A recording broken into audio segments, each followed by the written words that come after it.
ఆకాశవాణి సమయం 7:05.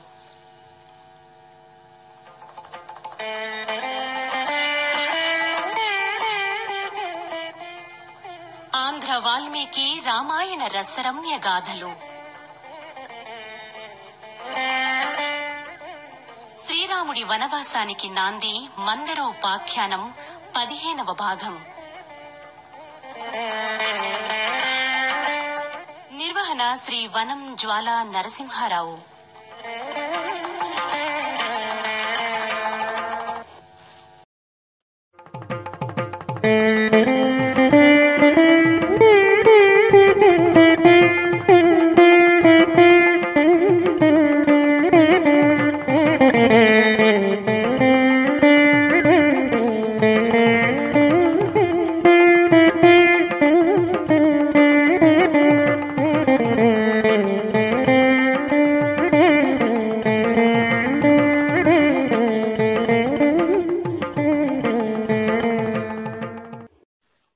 మందరోపాఖ్యానం.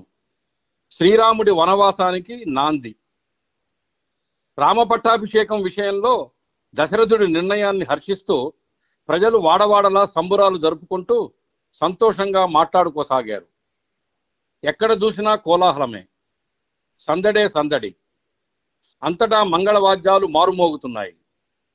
ఈ నేపథ్యంలో దశరథుడి ముద్దుల భార్య కైక దాసి మందర మర్నాడు పట్టాభిషేకమనగా ఆ సాయంకాలం ఆ హడావుడిని మేడ ఎక్కి చూసింది.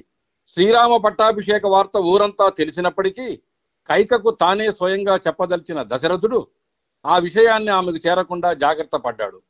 ఇతరుల ద్వారా ఆమెకు ఆ వార్త తెలిస్తే ఆమె మనస్సులో వికారం కలిగి ఏదైనా విఘ్నం చేయవచ్చని ఆయన అనుమానం.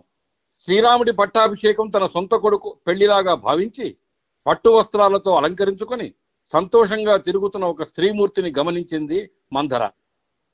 విషయం తెలియని మందర రాజేమన్నా గొప్ప కార్యం చేస్తున్నాడా అని ఆమెను అడిగింది. మందర విషపు బుద్ధి తెలియని ఆ స్త్రీమూర్తి సంతోషంతో ఉప్పొంగిపోతూ మందరతో ఉన్న విషయం చెప్పింది. మర్నాడు ఉదయం శ్రీరాముడికి దశరథుడు యవరాజ్య పట్టాభిషేకం చేయనున్నాడని చెప్పింది. శ్రీరాముడి పట్టాభిషేక వార్త విన్న మందర మండిపడుతూ బిరబిరా పోయి కైకకు ఆ విషయం తన మనసులో మాట వక్రభాష్యంతో చెప్పింది. కైకకు ఏమీ తెలియదని, అందువల్ల ఆమెకు చెడిపోయే కాలం వచ్చిందని, అలా ఊరుకుంటే గంటల వ్యవధిలోనే ఆమెకు కీడు కలగవచ్చని అంటుంది. మందర ఇంకా ఇలా అనసాగింది. ఓ కైక, నీ మగడు రేపే శ్రీరాముడిని యువరాజును చేయడానికి సన్నాహాలు చేస్తున్నాడు. శ్రీరాముడి పట్టాభిషేకం నాకు ఎలా కీడు కలిగిస్తుందని నువ్వు అంటావేమో. నీకు దుఃఖం కలిగించే విషయం కాబట్టి నేను దుఃఖపడుతున్నాను. ఇక్కడ నీతో అల్లిబుల్లి మాటలు చెప్తూ నీ మీదే ప్రాణాలన్నీ నిలిపినట్టు కనిపిస్తున్నాడు నీ మగడు దశరథుడు. అక్కడేమో నీకు కీడు కలిగించే విధంగా నీ సవతి కౌశల్యకు అన్నీ ఇస్తున్నాడు.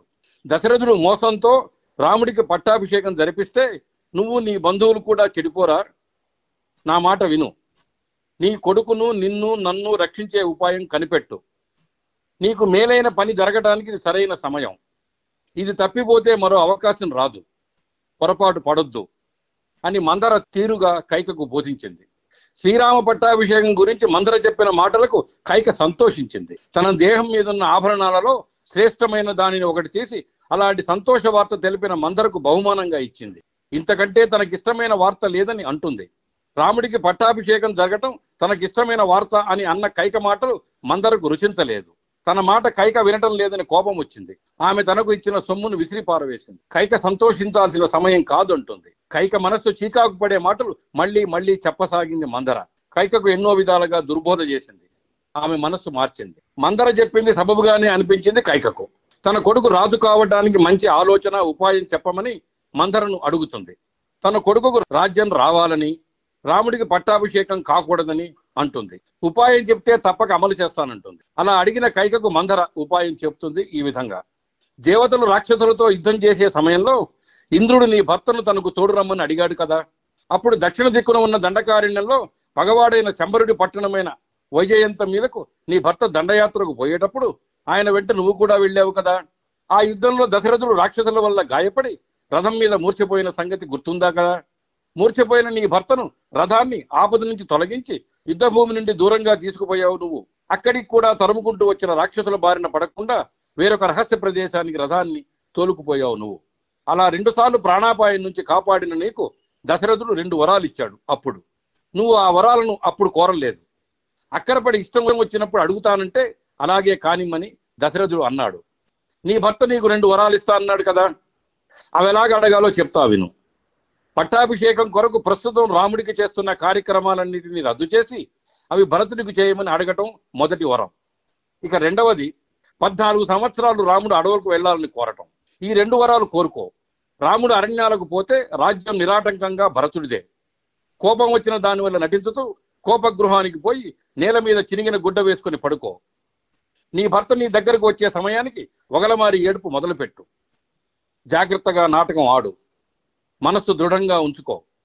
వరాలు ఇస్తానని వాగ్దానం తీసుకో. ప్రమాణం చేయించుకొని అడగాల్సిన 2 వరాలు అడుగు.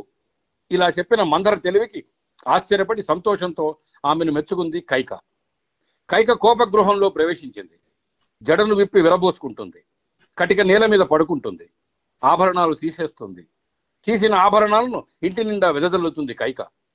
నేలపై పడుకొని నిట్టూర్పులు విడవటం కొనసాగిస్తుంటుంది. ఇది ఇలా ఉండగా శ్రీరాముడి పట్టాభిషేక వార్త కైకకు చెప్పాలనుకుంటాడు దశరథుడు. కైక ఇంటిలోని అంతఃపురంలోకి ప్రవేశించాడు. పడకటింటిలో కైక కొరకు వెతికితే ఆమె కనపడలేదు. తన ప్రియురాలు ఎక్కడికి పోయిందో కదా అని వ్యాకులపడ్డాడు. కైక కోపగృహం చేరిందని కావలికత్తె వినయంగా జవాబిస్తుంది. ఆమె కోపగృహం చేరిందన్న వార్త విని ఆయన కూడా కోపగృహానికి వెళ్తాడు. కైక కోపానికి కారణం అడిగాడు. ఇలా దశరథుడు పలుకుతుంటే అతడిని మరింత దుఃఖపడేట్టు చేద్దామనుకుంటుంది కైక. తన కోరిక తీరుస్తానని ప్రమాణం చేస్తే చెప్తానంటుంది. ఆమె ఏది కోరితే అది ఇవ్వటానికి సిద్ధం అంటాడు దశరథుడు. ఆమె కోరికేంటో త్వరగా చెప్పమంటాడు. ప్రమాణం నెపంతో దశరథుడిని కట్టిపడేసిన కైక లోగడ ఆయన తనకు ఇచ్చిన వరాల విషయాన్ని జ్ఞాపకం చేసుకోమంటుంది. పూర్వం ఒకసారి దేవతలు రాక్షసులు యుద్ధం చేస్తున్న సందర్భంలో దశరథుడు తనకు ఇచ్చిన 2 వరాల విషయము గుర్తు చేస్తుంది. అవి ఇప్పుడు కావాలని అంటుంది. దశరథుడు వెనక ముందు ఆలోచించకుండా కోరుకోమంటాడు. మొదటి వరంగా శ్రీరాముడికి దశరథుడు చేస్తున్న పట్టాభిషేక ప్రయత్నం నిలిపి దానికి బదులుగా తన కొడుకు భరతుడికి పట్టాభిషేకం చేయమని కోరుతుంది. శ్రీరామచంద్రుడు నారచీరలు కట్టుకుని 14 సంవత్సరాలు దండకారణ్యంలో తిరగాలని తన మనసులోని కోరికను 2వ వరంగా బయట పెడుతుంది కైక. కైకేయి చెప్పిన ములుకుల లాంటి మాటలను విన్న దశరథుడు నోట మాట దాకా తత్తరపడి మూర్ఛపోయాడు. మళ్లీ అతి కష్టం మీద తెలివి తెచ్చుకొని గుండెలు చెదిరేలా దుఃఖించాడు. కైకను పరిపరి విధాలుగా దూషించాడు. రఘువంశాన్ని నాశనం చేయడానికి వచ్చిందని, చెడ్డ పని తలపెట్టిందని, ఎలా తాను అత్యంత ప్రియమైన గారాబు కొడుకు శ్రీరామచంద్రుడిని అడవులకు పొమ్మని ఆజ్ఞాపించగలనని, రాముడిని విడిచి 1 నిమిషం కూడా బతకలేనని, శ్రీరాముడిని విడవటం అంటే ప్రాణాలు విడవటమేనని, ఆమె కాళ్ళ మీద పడి సాష్టాంగ నమస్కారం చేస్తానని, వరాలు ఉపసంహరించుకోమని అంటాడు. ఆ తర్వాత శ్రీరాముడు అడవులకు పోదగిన వాడు కాదని తెలపడానికి ఆయన గుణగణాలను వర్ణించసాగాడు దశరథుడు.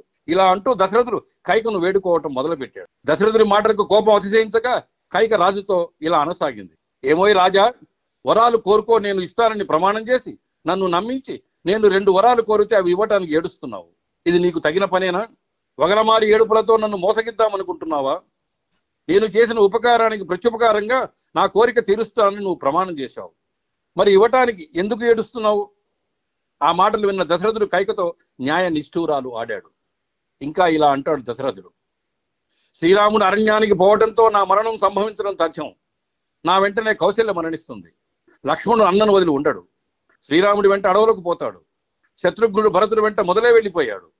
భర్త 2 కొడుకులు తన వెంట లేకపోవడంతో సుమిత్ర శోక సముద్రంలో మునిగి ఆమె మరణిస్తుంది.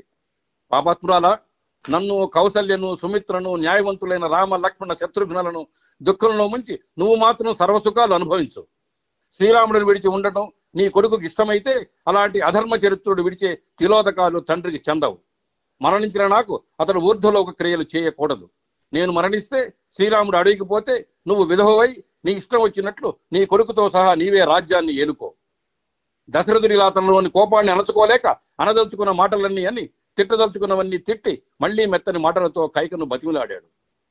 అప్పుడు భర్తను చూసి కైక ఇలా అన్నది. ఓ రాజా, నాకు వరాలు ఇస్తానని ప్రమాణం చేశావు కదా, నాకిచ్చిన వరాలను నెరవేర్చు. ధర్మం ఏంటో ఆలోచించు. చేసిన ప్రమాణం తీర్చడం ధర్మమో, తీర్చకుండా ఉండటం ధర్మమో నువ్వే ఆలోచించు. ఎందుకు సత్యం తప్పుతావు? ధర్మం విడుస్తావో శ్రీరాముడిని విడుస్తావో తేల్చుకో. శ్రీరాముడిని ఇవ్వాలి అడవికి పంపు. నువ్వు చేసిన ప్రమాణం తక్షణమే నెరవేర్చకపోతే నీ సాక్షిగా నీ పాదాల మీద పడి ప్రాణాలు తీసుకుంటాను. ఇలా తనను బెదిరిస్తున్న కైకను గురించి ఆలోచించసాగాడు దశరథుడు. ఏం చేయాలో తోతక కలసం చేశాడు. ఇదంతా జరిగిన తర్వాత ఇవేమీ తెలియని వశిష్ఠుడు రాజు ఉండే అంతఃపుర సమీపానికి వచ్చాడు. మంత్రి సుమంత్రుడిని చూసి తన రాక విషయాన్ని వెంటనే దశరథుడికి తెలియజేయమని అడిగాడు వశిష్ఠుడు. మంత్రి సుమంత్రుడు రాజు వద్దకు వెళ్లి వశిష్ఠుడు ఆయన రాక కొరకై సభా మందిరంలో ఎదురు చూస్తున్నాడని, వచ్చి శ్రీరామ పట్టాభిషేక కార్యం నెరవేర్చమని అంటాడు. అప్పుడు కైక మంత్రి సుమంత్రుడితో రాజుగారు రమ్మంటున్నారని చెప్పి శ్రీరామచంద్రుడిని పిలుచుకుని రమ్మంటుంది. శ్రీరాముడిని దర్శించుకున్న సుమంత్రుడు కైకేయి దగ్గరున్న దశరథ మహారాజు ఆయన్ను చూడాలనుకొని తన దగ్గరకు తీసుకురమ్మని తనను పంపాడని, అక్కడికి రాముని రమ్మని అంటాడు.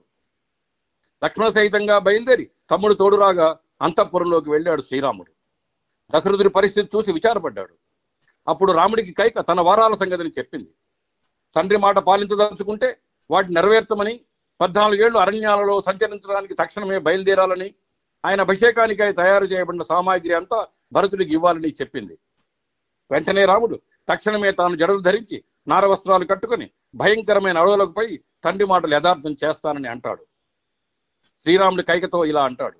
అడవులకు పోవటం నాకు ఒక కష్టకార్యమని నువ్వు అనుకుంటున్నావు కదా, అది అంతటి పని. అది నాకు ఒక లక్ష్యమా? భరతుడు వచ్చేదాకా నేను ఇక్కడ ఉంటానని అనుకోవద్దు. నాకు తండ్రి ఆజ్ఞ లాంటిదో తల్లి ఆజ్ఞ కూడా అలాంటిదే. నువ్వు చెప్పినట్లే 14 ఏళ్ళు అడవులకు పోతాను, నీ కోరిక నెరవేరుస్తాను. కాకపోతే నా తల్లికి ఈ విషయం చెప్పి ఆమె ఆజ్ఞ తీసుకొని నా భార్యకు చెప్పేంత వరకు ఓపిక పట్టు. ఇక ఆ తరువాత తల్లి కౌసల్య ఆజ్ఞ సమ్మతి తీసుకొని సీతాలక్ష్మణ సమేతంగా 14 ఏళ్ల వనవాసానికి పోయాడు శ్రీరామచంద్రమూర్తి. ఇది వాసుదాసు గారి ఆంధ్ర వాల్మీకి రామాయణం మందరం ఆధారంగా.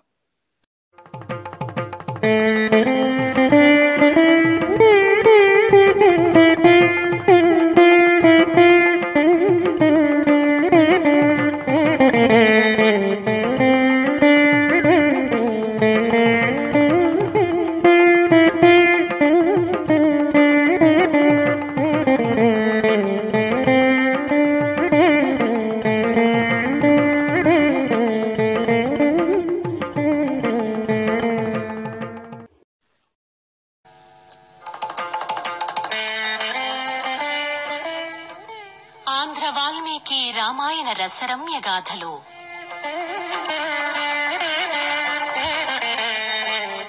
శ్రీరాముడి వనవాసానికి నాంది మందరోపాఖ్యానం 15వ భాగం విన్నారు.